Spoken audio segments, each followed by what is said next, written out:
Hi, North Coast Church. My name's Kelly. This is my husband, Philip, and we are so excited to be hosting you tonight for a conversation around healthy communication in marriage. We are actually both on staff here at the Vista campus. I work in Coast Kids. And I work on our life groups team. And we are thrilled tonight to get to introduce you to some dear friends and mentors of ours that are going to be joining us live via Zoom all the way from Texas. And their names are Steve and Debbie Wilson. They are actually nationally recognized marriage conference speakers. They speak all over the country, and they have written several books. They're very active on social media, and we are so thrilled to get to introduce you to them tonight. And one of the things I love about Steve and Debbie is not just Marriage Matters Now, which is their organization, or the speaking that they do. It's really the friendship that they provided to us. I mean, they've just been big influencers in our life. They've encouraged us along the way. And so we're so thankful to invite you into one of the many conversations we've had around a living room. So let's join Steve and Debbie now. Hey guys, it is great to see you. I know, it's so exciting that even though y'all are in Texas and we're in California, we can still have this conversation with, thanks to technology. I know, thank goodness. Doesn't feel like you're miles and miles away. Exactly. So just picture the living room sofas or kitchen table that we've always had those conversations around. That's the goal and hope for today. We are literally at our kitchen table and you're sitting there with us. Thank you very much. We love it. Well, cool. We're excited to talk about today. There's so much going on in our world, but it's kind of funny if you think about what's one thing we know about marriage. When I think about the Apostle Paul, he talks about in 1 Corinthians 7, he's talking about whether someone should get married or whether they shouldn't get married. And he says in 1 Corinthians 7, verse 8, he says, "But those who marry will face many troubles in this life, and I want to spare you of this." And so he's reminding us all, we kind of joke about that together, is that we're going to face troubles, whether you're married, whether you've been married a year, whether it's 10 years, 20, 50, whatever it is, we're all going to hit a bump in the road. And I know for us, we hit our bump early on in marriage, and that first year was rocky for us. And so we had to put a lot of work in to kind of get on a good trajectory. And so we know that you guys have hit a bump as well, but it wasn't in the first year. I think it was around year 12. So tell us a little bit about y'all's story, that year 12 bump, and how God's work in that season really was something that has paid dividends and fruit in your lives in marriage going forward. Well, we are now married 42, and we hit our bump 30 years ago. And it was one of those eye-opening situations where I thought everything was fine. She's not griping much and everything's fine. We're paying the bills and we got 3 kids. Everything must be awesome. Everything's going fine. And then... Yeah, it wasn't going fine. No. And I think what happened, Steve was in the ministry. He was a youth minister. And if I look back, there's no doubt in my mind that when Steve and I got married, July 15, 1978, we jumped into ministry, not really into marriage. Yeah. And it's because we knew how to do ministry and we thought marriage would take care of itself. And so we didn't know we didn't know that marriage took work. We believed, or I believed for sure, that if Steve and I loved each other and we loved the Lord, it was going to equal the happily ever after. Got it made. And so, we just went along, and I remember somewhere around the 7-year mark, kind of feeling like I was losing him. And it wasn't that I was losing him physically. I just felt like we were just kind of slowly drifting apart. And I thought about bringing it up, but like Steve said, we were raising 3 small children. We were tired, and I just knew it would probably cause a fight if I said something. So I just chose to ignore it. And then we went 5 more years of just faking it. And everything kind of came to a head, which it will do. You can push it down for a long time, but it's eventually going to, get to the top where there's no place but to come out. Happened to be on a Wednesday night. We were serving at a church in Tyler, Texas, and we're creatures of habit, I guess I should say. Every Wednesday night, we would do a youth service, and then we would go pick up our 3 children out of childcare, and we would get them home, get them bathed, get them a snack, and get those little boogers to bed as fast as we could, because they were tired and grouchy, and so were we. Once we would accomplish that every Wednesday night, I'm not kidding you, every Wednesday night, Steve would go in the kitchen and pop popcorn. Now, y'all, it'll age us, but back then, you didn't have a microwave with a button called popcorn. No. There was no bag you put in the microwave. So we had to do it the old-fashioned way. And some of you don't have a clue how to do that. We always say this would be a great date night to go back and learn how to pop popcorn the old-fashioned way. Some of these millennials will burn their house down. There's grease flying everywhere, but it really is a fun date. So anyway, he would pop popcorn. He'd bring it into the den. We would turn on Johnny Carson, which I know that ages us as well. Yeah. All I can say is that was like Jimmy Fallon a long time ago. And we would eat popcorn and just veg out till we got tired enough to go to bed. That's what we did every Wednesday night. But this particular Wednesday night, that's not what happened. And it wasn't like I thought about it all day long, but I just think it hit me and I couldn't live that way anymore. That's right. So when Steve popped the popcorn, he came into the den and he went to pick up the remote control. I looked at him and said, Steve, don't turn that on. Now, we never communicated.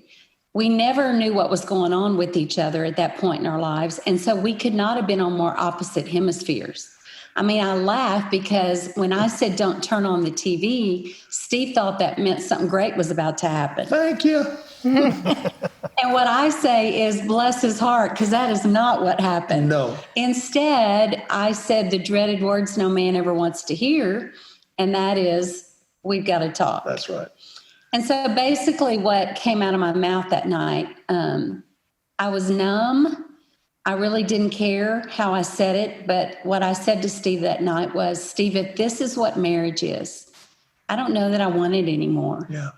And y'all, it wasn't that I wanted divorce. That was the last thing. But at that moment, I think I had determined that I would rather be lonely and alone than to be lonely right next to him. Yeah. And guys, it shook our world. We stayed up all night going, how in the world did we get here? But more importantly, how do we get out of here? There weren't books.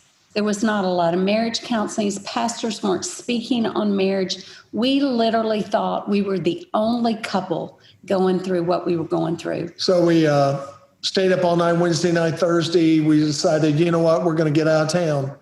And we loaded our kids up on Friday and went out of town for a week. We were in intensive care and we had to do something drastic just to go, okay, divorce is not an option. We are going to go figure this thing out. So we went and spent a week on the beach. The kids were playing on the beach, but we talked, and we decided we're gonna start a process. And can I scream this at us? You don't get an overnight fix. You don't get fixed overnight. It was a process that the Lord started to say, okay, we're gonna stop faking it.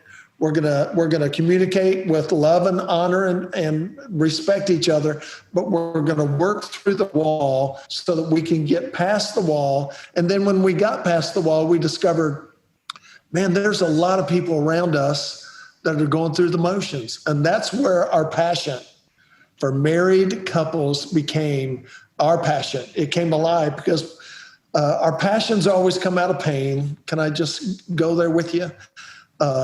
And God gave us a passion to invest in love as much as we can, couples back to some normal.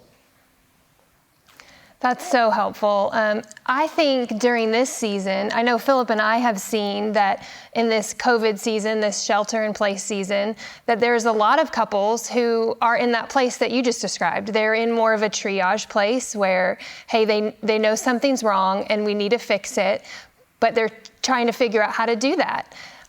On the other hand, there's couples who maybe are in a good place. They're in a great place in their marriage, and this time has really just afforded them maybe some extra time and space to really pour into their marriage and say, hey, what can we do to take our communication to the next level? So tell us what you guys are seeing on your end as people that are in the thick of marriage ministry. What are you seeing from couples during this season? Well, unfortunately, we don't hear a lot of good, but we hear a lot of cries for help.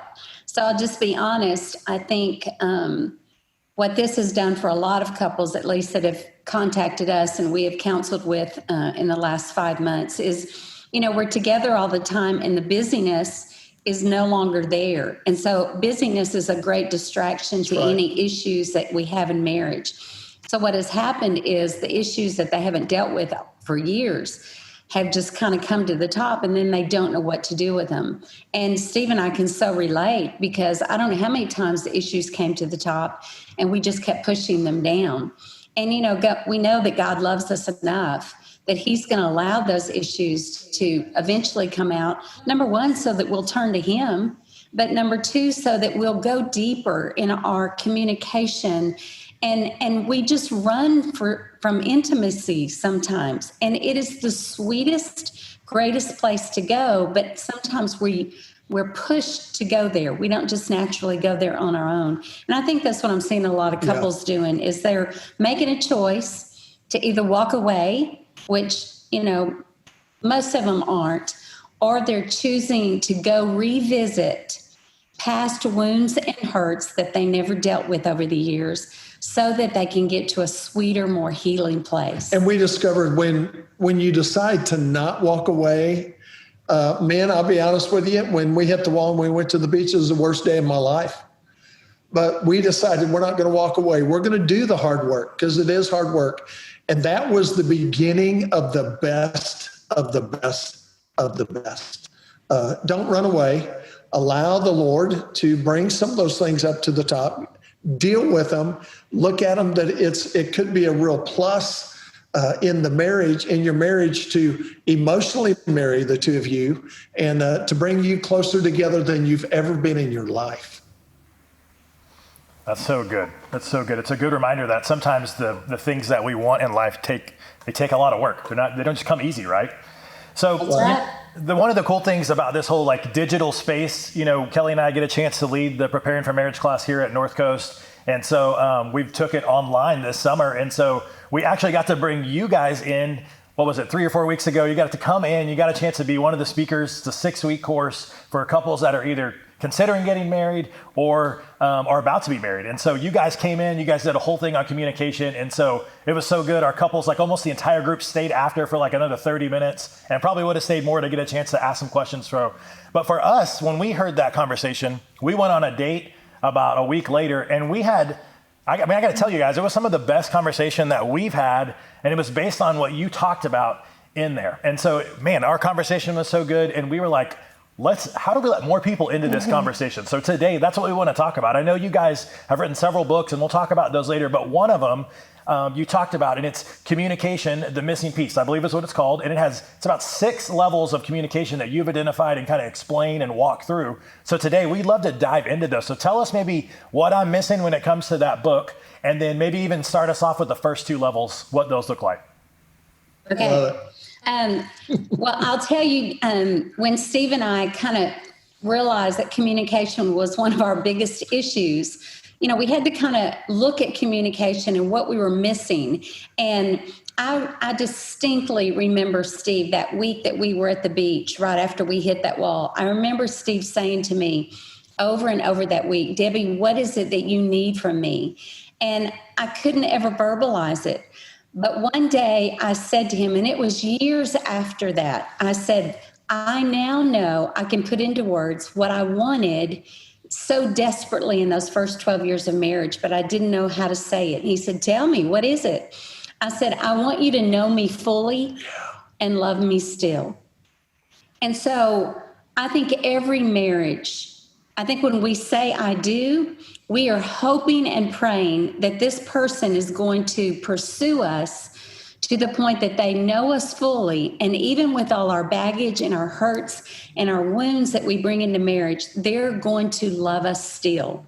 And so that is what we began, that's how we began the book. And we were like, okay, where did we sit for 12 years? And then where do we go next? So the first 2 levels of our communication. Everybody has these down. You got them down. And basically, it's the baby pool. Steve and I use the illustration. We're visual learners. Yeah. And we say level 1 and 2 is living in the baby pool. Baby pool's about 12 inches of water, about 12 inches deep. It's not very deep. You're not going to drown there. If your head's underwater, you lift it up. You're not going to drown there. It's not risky. But you're not swimming either. Your booty is on the bottom and you're not going anywhere. But you think, oh, look, I'm swimming. I'm doing the backstroke. No, you're not. You're not going anywhere. And you're kind of weird in the baby pool with all the kids. This is the way it is.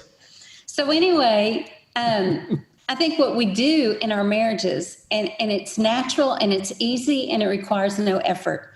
And that is we do small talk with one another and we exchange facts. Yeah. And that's the first two levels. And that's where, sadly to say, that is where most couples stay. Small talk and facts is your college roommates.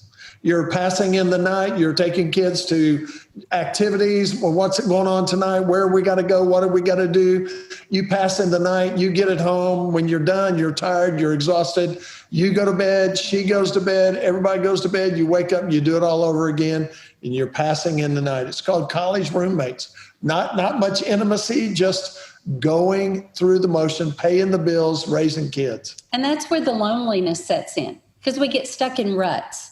And I believe most couples do level 1 and 2. And we'll tell you 3 real quickly reasons why I think we stay at level 1 and 2. Number 1, busyness.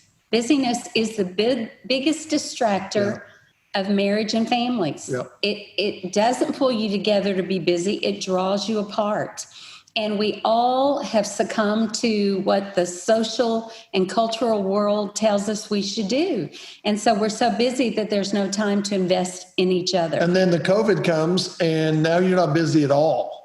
And some of those things come to the top. And then another distraction other than busyness is technology. If you're not careful during the COVID, you'll just, instead of busyness, you'll go get lost in technology and the phone, internet, Facebook, all the above, Instagram. I was listening to a podcast a while ago and basically John Acuff said, I spent eight hours this week on social media and maybe 2 hours reading God's word. Well, whatever you give your most time to is what's going to win in your life. Yeah. And so I just feel like we get on that wave of small talk and facts and we're so busy with technology. We just ride that wave. And then what develops is we become apathetic. Yeah. So if your spouse is saying whatever to you all the time, that's probably a dangerous signal that your marriage is, getting to a place where there's I just don't care, and there's numbness and there's loneliness. So that's the first 2 levels. And that's where most people, I think, have to recognize that, hey, we can identify with that, but you have to be willing to go deeper in order to have the kind of relationship that you desperately want, but it's going to take work. You got to go into the pool where you can learn how to swim. That's so good, you guys. I know that is an easy place to stay, especially if you have kids or you're just in a place in your life where it just feels easier because it does take work to go to that next level. So let's talk about the next level, level 3, that you guys call sharing opinions, which is where things can tend to get a little heated. So let's talk about that and talk about how you guys navigated that 3rd level together. Okay. Opinions. Anybody in your house have an opinion? Anybody in your house have a strong opinion? If you are the strongly opinionated person, and you know who you are, you're thinking, honey, feel free to have an opinion. And when you want the right one, I'll give it to you. I got it right here. This is the level. You go to 3 feet of water. This is the level. Do you remember when you were a child? Where did you learn how to swim?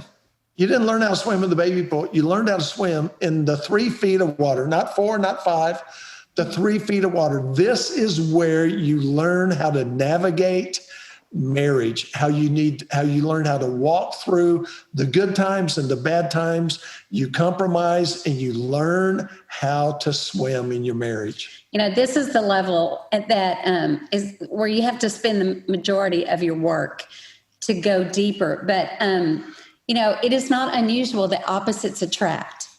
And the problem is after marriage, they attack. Hello. And so I do think, you could be a melancholy person and you marry a sanguine personality. So you've got a strong opinionated person married to a, hey, whatever person. And it works in the beginning. But after a while, the melancholy person begins to feel like they have no worth or value to their spouse because this spouse is making all the decisions. Or better yet, this spouse's decisions and opinions are the right ones. Like, let me give you, for instance, I'm the highly opinionated one. And I had no idea. No. I had no idea that I was not valuing Steve. Had no clue. But I'll give you a perfect example. When our children were small, we had 3 small children. I was a stay-at-home mom. I was always a little frustrated with Steve because I felt like he got to interact in the adult world all day, but I didn't. And so, No, she'd say, "Where'd you go for lunch?" "I went to Chili's." "What'd you have?" "Well, I had a chicken sandwich. It was awesome. Fries. It was awesome." "Oh, I had peanut butter and jelly with the kids." I'm going, well, sorry for living. Yeah. And so, at night, we had to navigate our way to what was going to be an enjoyable, pleasant night. And so one time Steve asked me, he said, "Debbie, what can I do in the evenings that would be helpful to you?" And I said, "Babe, if you would just bathe all 3 kids, that would be awesome."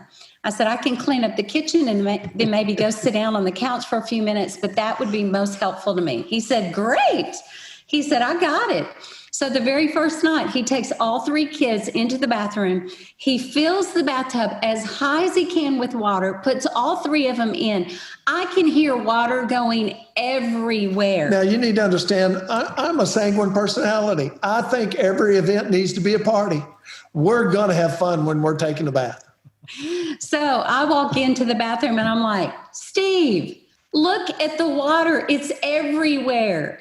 And I remember he looked at me and he said, "Listen, do you want clean kids or do you want a clean floor? No, Make a decision." What she really said, she goes, "Just look at the floor. Just look at the floor." And I said, "Whoa, do you want clean kids or you want a clean floor?" Now, they might not get all, might not get all the soap off their ears. They're grown adults now. Their ears didn't fall off. It's okay.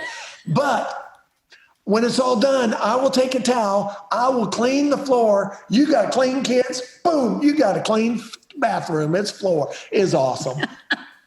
So that's just a small illustration of Steve and I recognizing the fact that not only do we have different opinions, but we have different ways of doing things. Thank you. And I think in marriage, one of the ways that we get in crosshairs with one another and conflict with one another is because we think the way we do it is right. Now, here's what could have happened. Debbie could have came in the bathroom and she'd get all mad at me. And I'm going, "You know what? I don't have to wash the kids. It's fine. You go ahead and do it." Now, she discovered I can get the kids 80% clean. She can take care of the other 20. Or she's not going to get any help at all around the house. And I'm going to sit on the couch, let her do the kitchen, clean up the kitchen, and let her go bathe the kids. And you know what? We're not a team. It's vitally important that we be a team with kids. Now that they're grown, we're a team without them, with them not being at the house. So really, the main context of level 3 is learning how to appreciate and value and pour worth in your spouse. Huge. If you can't do that, then you'll continue to try to change them or you'll continue to find fault in them.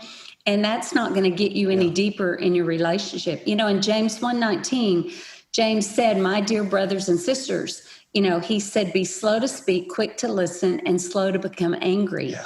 And when it comes to opinions, that's exactly how you value, is you're slower to speak and or slower to speak and quick to listen. Because the greatest way you can give worth and value to your spouse is to be a great listener and to validate the things that they say and their opinions about different things. Y'all, we're better people when we both have different opinions, but we value each other's. It makes us better. But we need to also remember, and I know we're kind of rushing through some things, but, level number 3 is where we have conflict. And level number 3 is where we have to learn how to fight fairly. Yeah. 2 human beings that live under the same roof every day of your life, you're going to have conflict. Yeah. It's not that we have problems, it's how we deal with the problems. And so Steve and I had to look at the way we fought. I'm a fighter. Steve shuts down. Every time he shut down, I would think he didn't care. Every time he would shut down, I would get louder. I would get meaner, and we weren't getting anywhere. So one of the first things that we both had to do just real quickly was to learn that we've got to eliminate some forms of the way that we fight. And just real quickly, what you have to eliminate is you can't be a critical person. You can't criticize your spouse all the time. You've got to be careful with contempt. To me, Name contempt, calling. it's the meanest to me. It's the look on your face. It's a disgust when you talk to your spouse or when you look at your spouse. So you've got to be careful with all that. Defensiveness. If you get defensive every time your spouse tries to tell you something, what a great manipulative tool. Yeah, you just put the wall up and go, you know what? Nope, I'm not gonna respond to that. I'm just gonna be defensive. I'm just gonna go wham wham, I'm gonna come back at you, but I'm not gonna listen well regarding James. Or take responsibility. In defensiveness, what you will do, and I was a master at it. I learned it well in my family, but I was a master at taking what I knew I had done that was wrong, that Steve pointed out to me, but I could turn it back on him and make it look like he had done it. True. That he was at fault. And that would just shut down our communication right there, because Steve would go, I give, you know. Can't win. Or she'd bring up a situation where I really was wrong the last time and remind me of that. And I'm going, okay, Uncle, you win. Okay, I'll just give in. So we weren't getting anywhere. The last one that people use a lot of times is stonewalling. Yep. And that's where you just emotionally remove yourself from the conversation. You won't even engage. So as you can easily see, those 4 ways of dealing with conflict are going to get you at a worse place. It'll never help you resolve and get better. So once we eliminated those things, we kind of got to talking one day, and I said to Steve, babe, why won't you engage in a fight with me? I said, it just riles me up and makes me worse. And I said, and then I know without a doubt, I end up saying things I can't take back. And I say things that are going to do more damage than what the fight is really about. That's right. And so, I know words are incredibly powerful. And, there's a saying that says, sticks and stones may break my bones, but words will never hurt me. And that is so untrue. That's right.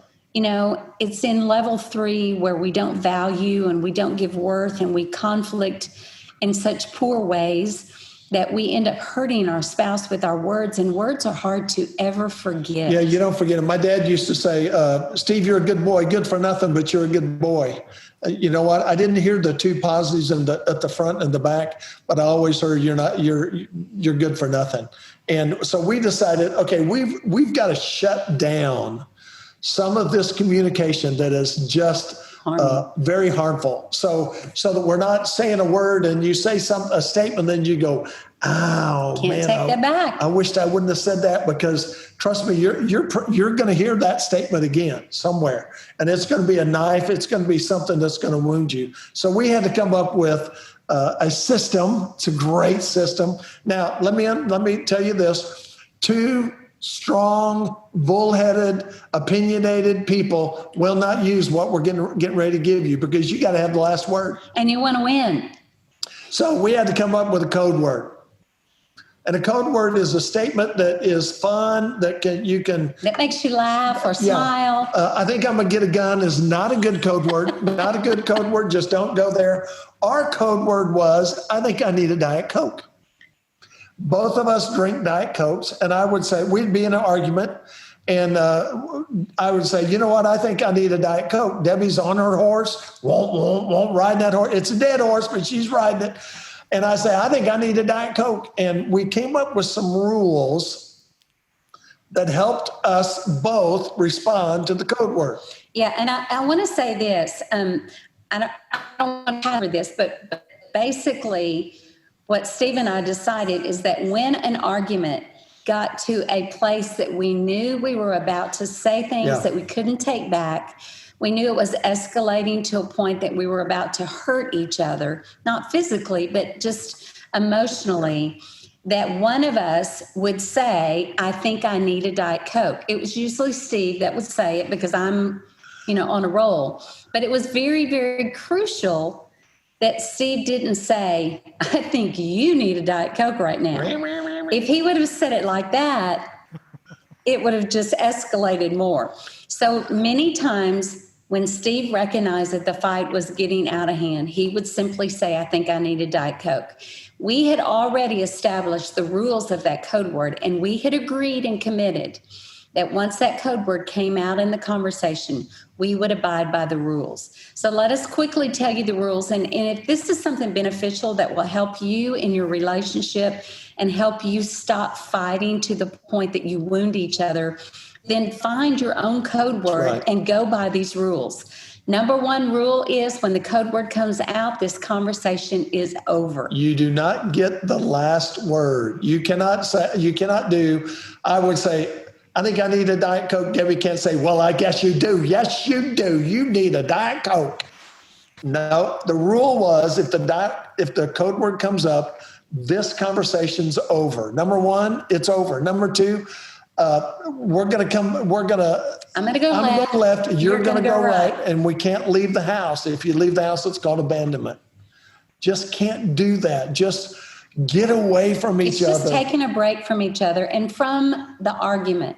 And it gives you a breather. Yeah. And what Steve and I recognized that it did for us is many times we would kind of take a break from each other and I would go, what is it we're fighting about?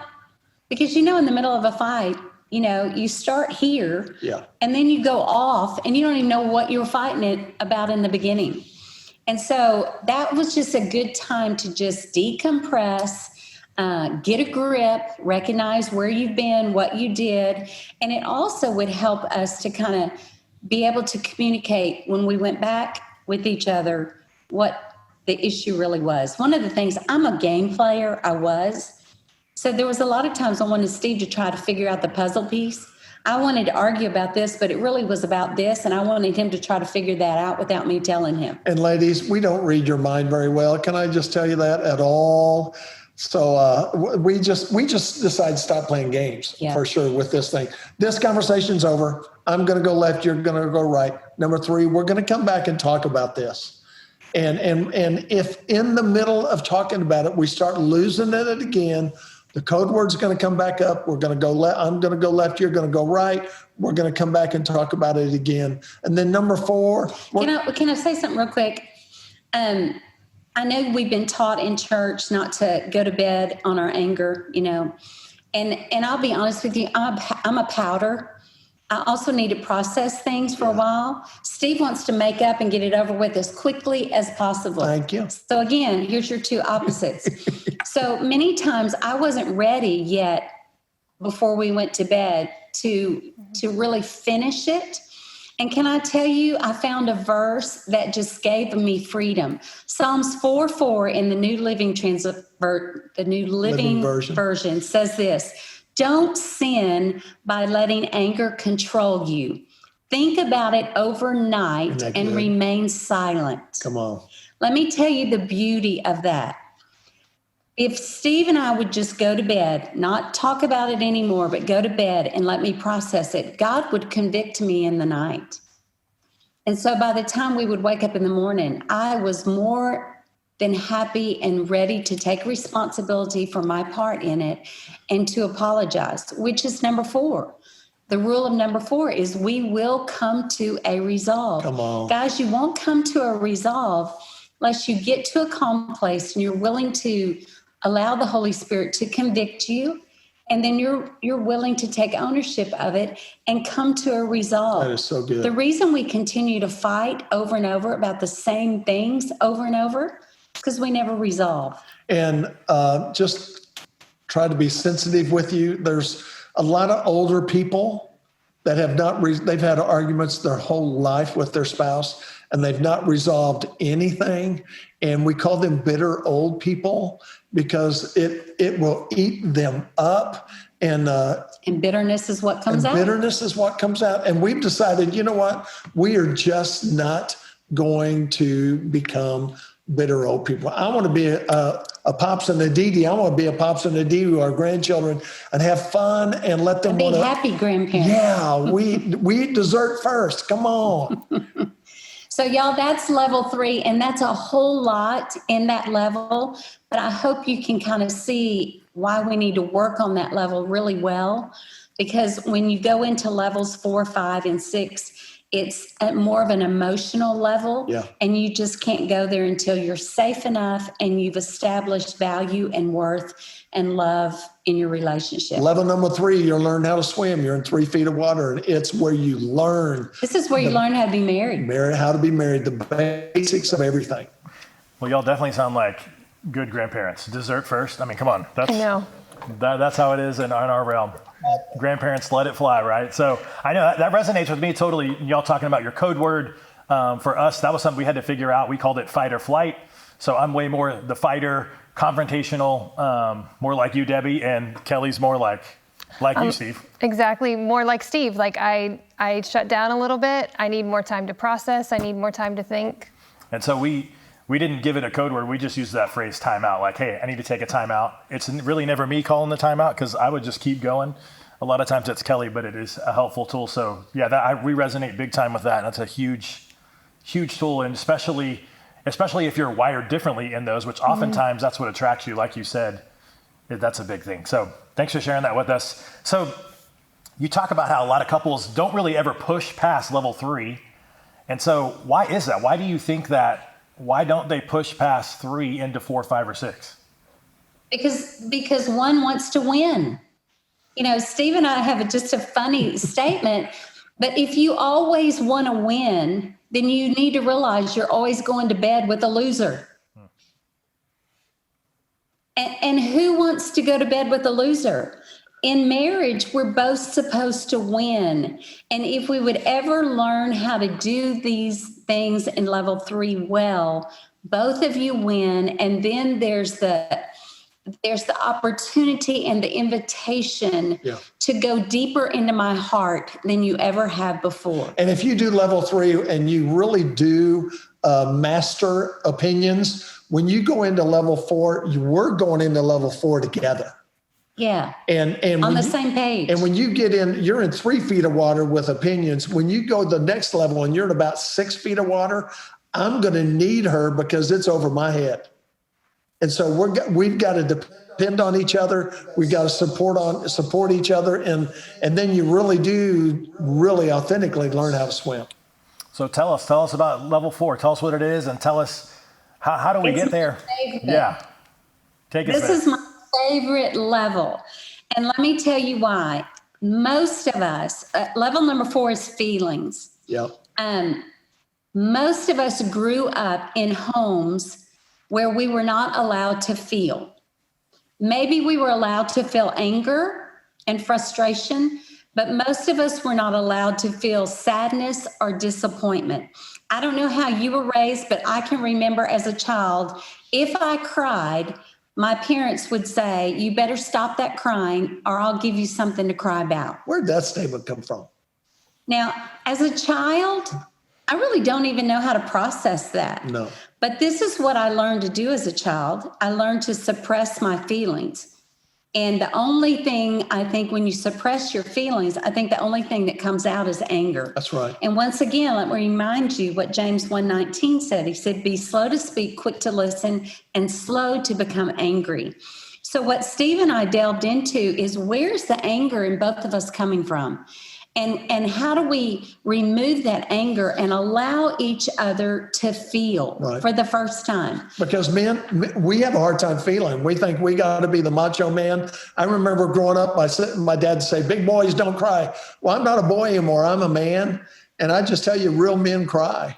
And I had to go dig a little bit, to be honest with you, and find out, okay, why am I emotional about some things, but why am I not emotional about some things in my marriage? And why will I not let people get real close to me? Because I've calloused myself, and life has calloused us with kids and marriage and finances and work, and life calluses us men, and we think we got to be strong. And it took me a while, be honest with you, it took me a little bit to walk into this stage with Debbie because I didn't know it was safe to feel.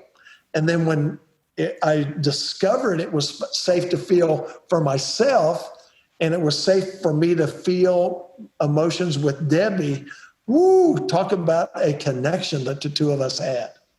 And I think the biggest realization Steve and I had when it came to this level was after we had hit the 12-year mark way before, but our oldest son, Josh, got married. And when he was a little boy, I always talk about the fact that the firstborn child, we don't have a clue what we're doing. Yeah, that firstborn child is just an experiment. And, I've apologized to my firstborn over and over for things that we did that we didn't even know what we were doing. But I do think he carries a few scars from them. And one of them was this, and we didn't realize what this had done to him until he was married. When Josh was a little boy and we had to start disciplining him, with those terrible twos, it's natural for a child to cry when you get on to him. And so for some reason, I do not know why, but Steve and I would tell Josh, he would cry from getting in trouble. And then we would send him to his room and we would say to him, now, Josh, when you can get a happy face on, you can come back out of your room. Well, y'all, all three of our children are extroverts. Not one of them is an introvert, and they don't like isolation. Yeah. So Josh, at the age of 2, learned how to turn off his emotions. He would go in his room, wipe his face, come back out with a smile on his face. And to be honest with you, we thought it was cute. But little did we know that slowly over time, we were paralyzing his emotions. That's right. And the way we found out was Josh and Lee had been married for about 4 years, and they knew we could not wait to be grandparents. When they got married, we had our grandparent names, and we were hoping they were going to have children real quickly, but they didn't.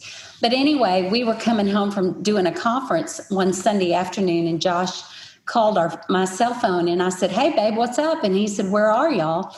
And I basically said, we're almost home. And he said, well, when you get home, we'll call you because we want to talk to both of you. And of course, that was when we still had landlines. Anyway, we got home that night and Josh called and he told us the news we had waited to hear for 4 years. And that was, are y'all ready to be a Dee Dee and Pops? And we were just ecstatic and celebrated. It was awesome. Well, about 6 weeks after that, we were home for the weekend and it happened to be a Saturday morning and Josh called. And when I saw that it was him, I answered the phone like this. I said, how is the daddy of my grandbaby? And there was complete silence. And when Josh could finally talk, he said, Mom, we lost the baby. Well, first of all, what do you do? What do you say? It's just overwhelming. Josh said, Mom, called my brother and sister and tell them we just can't talk.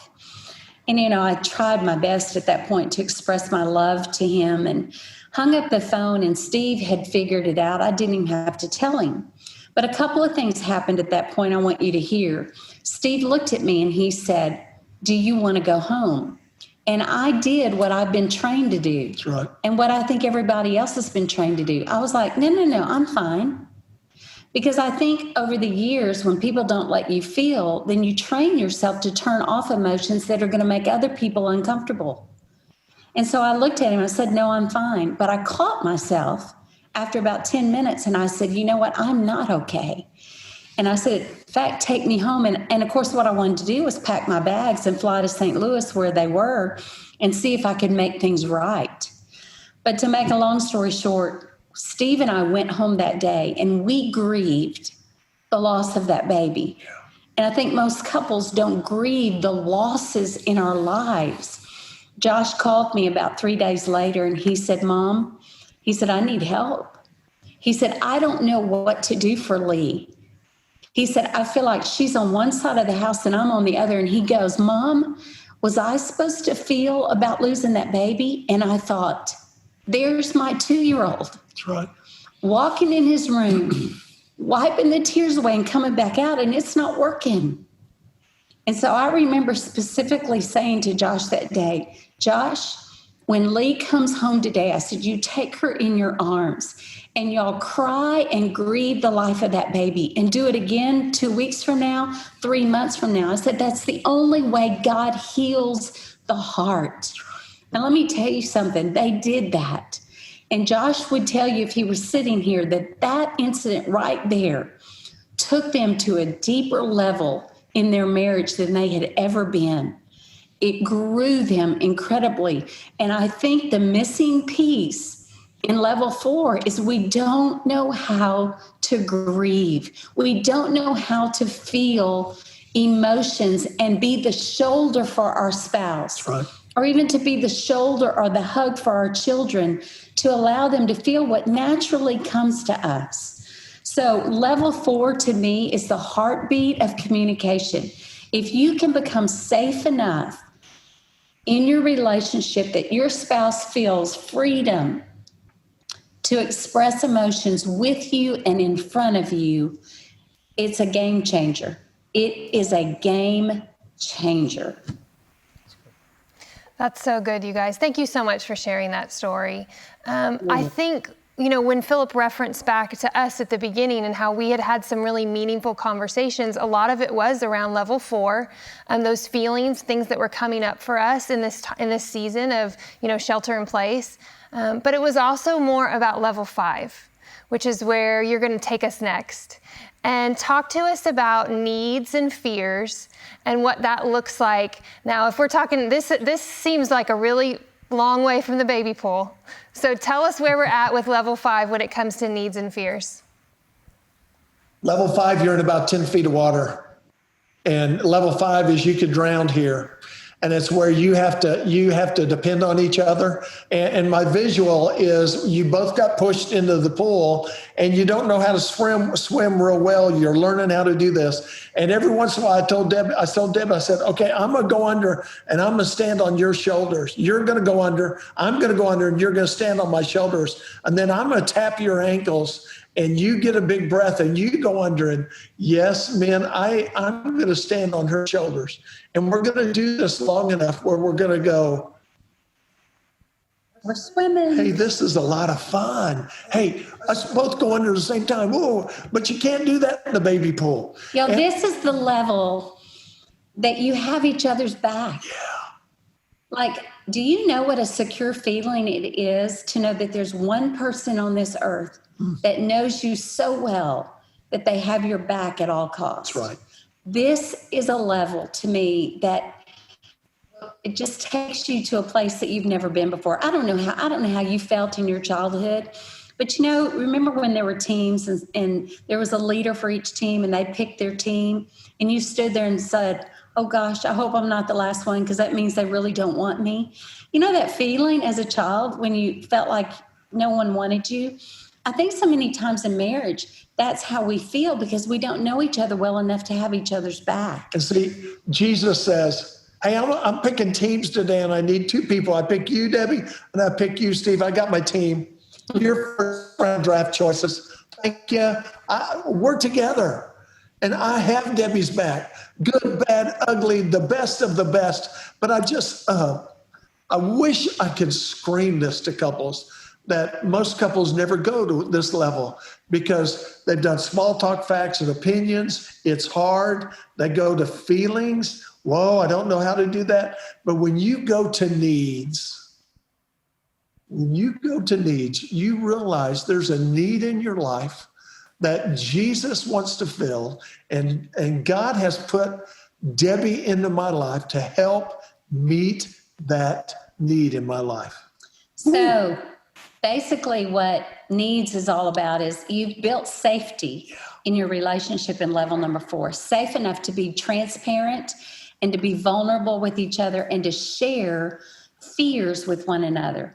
So what Steve and I say all the time is one of the greatest privileges or the greatest opportunities of marriage is we get to heal hurts in our mate. Thank you. We didn't cause. Thank you. Y'all, this is what I'm talking about. I know many of you have seen the visual where there's a couple walking down the aisle to go get married, and behind them is suitcases. And it's all the baggage that they bring to the marriage. And we're thinking, oh, it's not affecting us. Oh, it is way more than you realize. That's right. And it affects you in those early years of marriage when you're trying to figure life out and you're trying to make this person be your hero that makes you better. But you don't know how to get there because why? Your spouse doesn't know your wounds. They don't know your hurts. Scars. And unintentionally, they trigger them all the time. But it's because you've never been vulnerable enough to share those wounds. So when we got to this level, I said, Steve, I want to meet your greatest need. But the only way to know what his greatest need was to know what his greatest fear was. And so I've got to be safe enough for a man to share his greatest fear. No man wants to be weak and share a fear. But I also have fears, and I need to share them. A woman needs to. It's not like I'm debating whether to or not. It is, please let me share my fears. And so here we've got the opposites again, trying to figure out, okay, how are you going to love me enough if I share my fear with you? Are you going to make fun of me? Are you going to use it against me one day? That's huge. Or are you going to take my greatest fear and make sure it never happens to me again? And see, in this level, this is where we get emotional. This is the level that Debbie hands me her heart. And if she's had some pretty major wounds in her past, maybe people are going to watch this, have been married before and divorced, and somebody handed their heart to somebody else and they destroyed it. It's going to be hard. But when Debbie hands me her heart, I'll be honest with you, it scares me to death as a man. What do I do with this? Well, one, I don't know what to do with it. And the only thing I can do is, okay, God, I can't do this. And he's going, I know. Jesus is saying, I know. If you'll just give it back to me, I'll teach you, Steve, how to handle, how to cherish, how to protect her heart more than you can do it on your own. Yeah, this is where the statement, I want you to know me fully and love me still. This is the level that you establish that right there, where Steve and I have spent hours, and it's not hard when you get to this level. All you have to do is simply say things like this. Steve one day said to me, Debbie, tell me one of your scars. Well, we all have scars. And can I tell you, I didn't have to sit there and think about it. I mean, one came to the top of my mind immediately. Now, let me tell you the beauty of it. I shared it with him. He validated it. He was sad for me about it. That's but right. Number one, he filed it away. He said, I'm going to make sure if anything ever close to that happens, I'm going to make sure I don't respond the way her dad responded.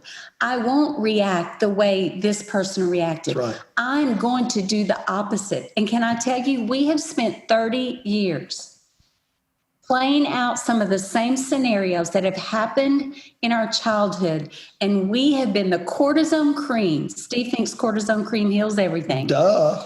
We have been the cortisone cream to those wounds on each other that we've rubbed that cream on so much that the scars are almost gone. That's right. And to us, that is a picture of what God's done for us. He doesn't let us not get hurt. He doesn't say you won't get hurt, but what he says is, I'm going to be there. Well, that's what we're to be in our marriage. We're not supposed to ignore the hurts or pretend that this person will mistreat our hurts. We're supposed to divulge those hurts, confess with our mouth these things to one another, and then God will come in and change our life and our world. And this level changed our relationship. There's no one on this earth that loves me more and has my back more than this man. I would follow him anywhere. Why? Because we've been willing to open up our hearts, and there is nothing left undone. And see, her statement, to know you fully and love you still, I want to do that with her, but you know what? Jesus does that to us. Every day. He knows us fully. He knows the jerk that I am sometimes, and he does, I think, rolls these eyes at me. But he goes, Steve, I love you fully. I know you fully, and I love you still. And when you get to this depth of marriage, 10 feet of water, it could be dangerous. Most couples don't ever go here. I was going to say that a while ago, because it's hard work. It is. You can't do level 1, 2, and go to 4 and 5. You have to do level 3. And then when you get there and you go to 4 and you go to 5 and you're going, whoo, that's what emotional marriage looks like. And I think God knew. I feel like, one day I'm going to sit at his feet and talk to him. But I feel like I'm going to be able to say to him, God, I now know why you created marriage. Because you wanted us to be the person on earth that we can touch, see, and feel, to be the catalyst of your love. Come on. And that's all God wants us to do. But we have to work to get to this place. That's good. That's so good, guys. God, there's so much there. Man, thank you for the reminder of God and his love for us, and for the way that we're to really model Jesus' love for us. And that's huge, a huge reminder. I was thinking, it's like, man, you really do have to work through level 3 and have to figure out how to get on the same page before you can get to 4, 5, and 6. And those needs are huge. And I think one of the questions that we asked the other night, that date night we talked about at the beginning of the conversation, was just simply like, hey, what's your biggest fear? And so that was a great question for us. And that sparked, over an hour of just steady flow from both of us. And then she asked the question back to me. And so again, just what a great reminder. So thanks for that nugget for us. That was huge. So, all right, wrap us up. Level 6, this is a fun one. So tell us about level 6. And this is like, I don't know, it's like the middle of the ocean or what? Like, where is this one? No. The high dive. You're on the high dive, baby. And it's scary and it can hurt. But you just start at the end, at the back, and you run and you go, ah. And can I just tell you, that's where you understand that, we've done the hard work. And we've done the hard work, 42 years of doing the hard work. And you get to this level and go, you know what? Grace is so easily given because we understand how much grace has been given. And we call this level grace because, so many times people they don't understand grace. It's unmerited favor. Like, I'm going to overlook things and grace you. I'm not going to do that. And this is where, after you've done all these levels and you've gotten to a place that you know the depth and the height of love that you have for each other, and the depth and height of love that God has for you, and you've grasped both of those, grace is a piece of cake. If Steve hurts me, which he does, we're going to continue to unintentionally harm each other. But there's not a question about whether I would ever forgive him or not. There's not a question about whether I would hold it over his head for as long as I can. I know his heart. I know his intentions. When he harms me or hurts me, it's not meant. And so I can forgive and grace him every day of his life. Once again, why? Because I've got his back and because I know him so fully. And so, that's just the icing on the cake. This is the greatest reward for doing the hard work of building that sweet emotional intimacy in a relationship. Is at the end of it all, at the end of the work, you will know that there is nothing on this earth that could ever cause you to not love and to not be willing to forgive. We'll be married for life. There's no doubt about that. Why? Because there's nothing we would do to each other to harm the hard work that we've done to get here.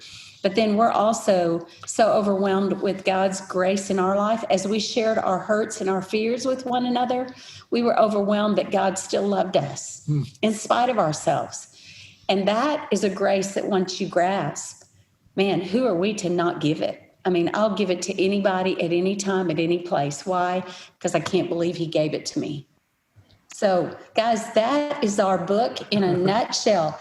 And I don't know about you, but I want to go read it. I don't know who wrote that book, but they did a good job writing that book. No. You did. I've read it. I can vouch for it. And I just am so thankful for you guys. I'm so thankful for the work that God has done in your life and your willingness, your vulnerability and transparency to share it here with us today. I know that so many couples are going to be impacted by it.